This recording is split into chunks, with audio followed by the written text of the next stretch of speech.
everyone, and welcome to Study Culture, the show about cultural studies. I'm your host, Nicole Appel, and today's episode is about the Brony fandom. Henry Jenkins wrote in his book, Fans, Bloggers and Gamers, the fan constitutes a scandalous category in contemporary American culture, one that calls into question the logic by which others order their aesthetic experiences. One that provokes an excessive response from those committed to interests of textual production. Fans appear to be frighteningly out of control, undisciplined, and unrepentant, rogue readers. Rejecting aesthetic distance, fans passionately embrace favorite texts and attempt to integrate media representation within their own social experience. Like cultural scavengers, fans reclaim works that others regard as worthless trash, finding then a source of popular capital. Like rebellious children, fans refuse to read by the rules imposed on them by the schoolmasters. For the fan, reading becomes a kind of play, responsive only to its own loosely constructed rules, and generating its own kinds of pleasures. I think this is especially true for Bronies, who are regarded as very scandalous in today's media indeed. Another disturbing trend? Yes. Bronies, grown men who love My Little Ponies. I think I asked if they were gay. Old men, like pedophiles. It's a little mind-boggling, more flamboyant. He dresses like a girl. That's pretty weird. Creeps. I've never watched a single episode of My Little Pony. There's definitely sexual deviancy involved. Creepy. There are worse hobbies for a young lad to have, like, terrorism. Am I wrong? Bronies? Yeah. I don't know. That's on the edge. Pretty twisted. This phenomenon of brony conventions clearly was foretold in the book of Revelation. This is it. We are toast. It is over. Please get those pictures off of my show. But Bronies actually work very differently to the Whosians, Trekkies, or Walkers Jenkins talks about. Well, probably I am jumping ahead of myself here. There might be some of you who wonder, who are Bronies? Well, to all those of you, have I a surprise for you. Surprise! Bronies are bros who watch and celebrate My Little Pony. Since the 80s, MLP was Hasbro's toy line of choice for little girls. The last 3 TV generations of ponies hardly more than longer commercials. But when they got long and fast for the creation of the 4th generation of MLP and launched My Little Pony Friendship is Magic in 2010 on the Hub network, with rhymed characters, good animation and interesting storylines, it was a huge success with little girls and adult men. As weird as it sounds, it started off on the net forum site 4chan, where everything from anime to torture porn is discussed. It was the Cartoon Forum Co. and the famous B Forum, Internet's ultimate ID for violent and sexual content, where MLP was first discussed. You can imagine the surprise and outrage of the users of these forums when they got flooded with pony pictures. It escalated so much that any post about ponies got banned, which made Bronies expand to the internet, where they kept growing. Today there are thousands of Bronies all over the globe, celebrating the show with all kinds of fan creations and the famous conventions, including, of course, cosplaying. Yeah, that is the fandom we're talking about here. And it's real, and it's not a joke, I guarantee this, to all those of you who didn't know about it before. But if you are like me, you'll probably wonder, why? How did that happen? Well, if you ask Bronies, the answer seems rather easy. Watch it for a little bit and I think, this isn't too bad. The characters would speak and they would end up with a smile and I would smile back at them because it was such a little thing, but it would make my day just to see them smile. It teaches so many good things. This show is amazing. To summarize, it's a cool story, bro. Still, you wouldn't expect a grown man to just watch a cartoon intended for small girls and then discussing about who's the best pony, Pinkie Pie of course, with other adult men, wouldn't you?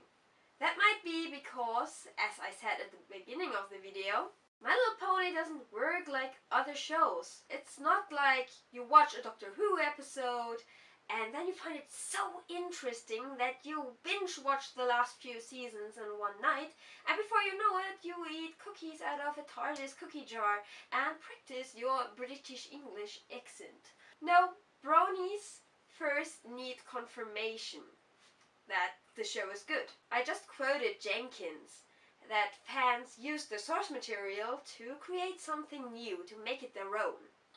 Well, Bronies first need some confirmation that they can make this their own, that this isn't just a show for small girls.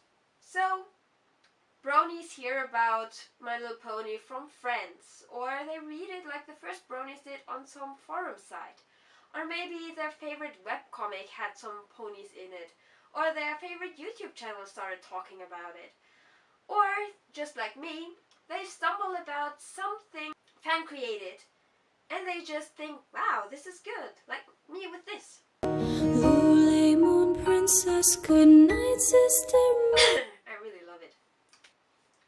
Because of this, Bronies could only appear in today's society, because of what Jenkins called converged media. He describes media convergence as a cultural shift as consumers are encouraged to seek out new information and make connections among dispersed media content.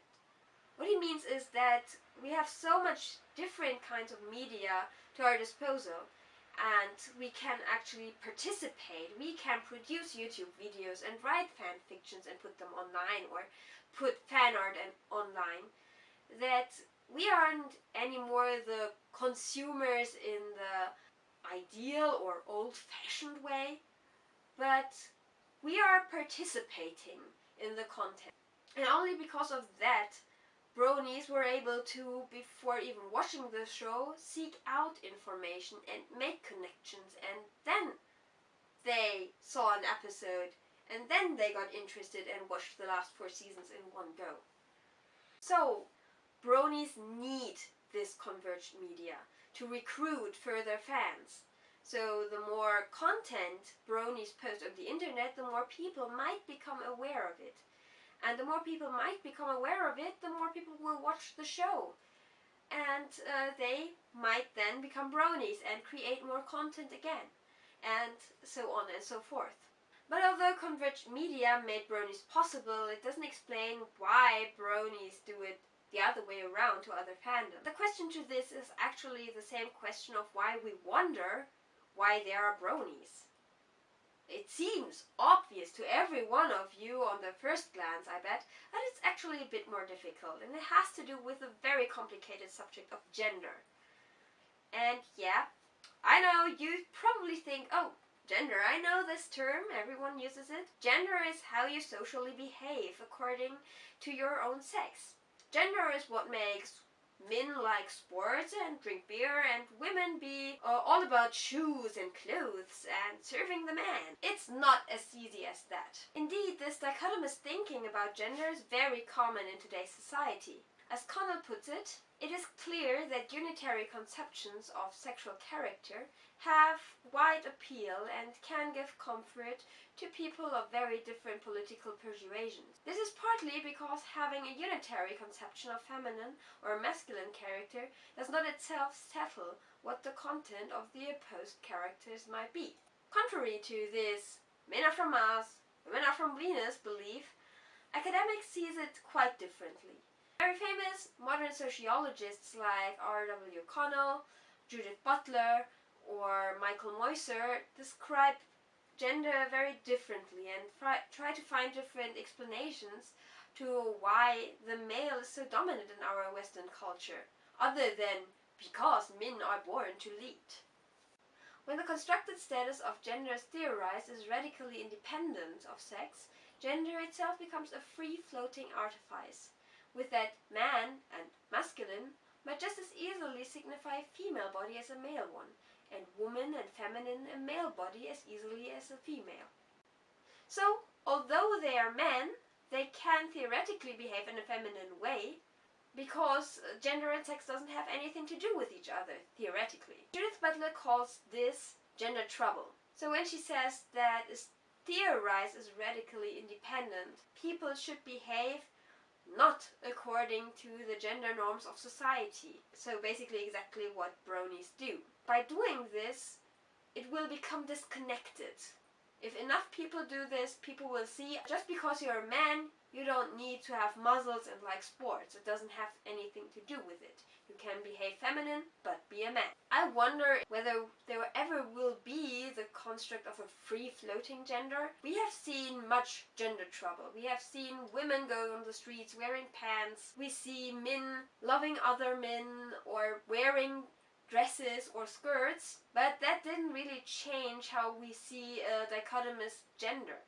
We see that gender shifts, that it becomes okay for a man to stay at home, but we don't really see that it becomes disconnected to the biological sex. So here is where I bring in R.W. Connel and his theory of hegemonic masculinity. In his theory about hegemonic masculinity, Connel talks about how there is an ideal masculinity in each society. This masculinity basically defends why the male are in control and is ruling about everything, about all femininities, but also about other marginalized masculinities. What this hegemonic masculinity exactly looks like is very hard to pinpoint. It's more about the idea that it exists. This concept of a hegemonic masculinity alone allows us to look at the hierarchies between men and women, as well as between different kinds of men. In this hegemonic masculinity, there's definitely no room, at least for now, for men watching a little girl's show. Since all the men of the masculinities at least are aware what is considered very good maleness, people will not accept or try to marginalize if people act differently. Connel says to this, these other masculinities need not be as clearly defined. Indeed, achieving hegemony may consist precisely in preventing alternatives gaining cultural definition and recognition as alternatives, confining them to ghettos, to privacy, to unconsciousness. And this is exactly why there are haters. This is why men wouldn't watch a cartoon show for little girls just like that, and they need to be encouraged either by friends or by seeing something interesting on the media that convinces them that a show like My Little Pony can actually be transformed into something to make it their own. And this is why it's so different to Doctor Who, Star Trek, or The Walking Dead, who are accepted as masculine shows. I know I really broke down the theories here, and they had a very small part, smaller than I'd like it to be. I only have the time that I have, so if you are further interested in any of these theories, I put together a reading list down in the doobly-doo, where you will also find any of the artists, of the fan art or fan videos that I put in here. So, what do you think? Do bronies trouble gender norms? Do they need the converged media to exist? Hash it out in the comments below, and don't forget to subscribe. Thank you for watching, and see you next week. Bye!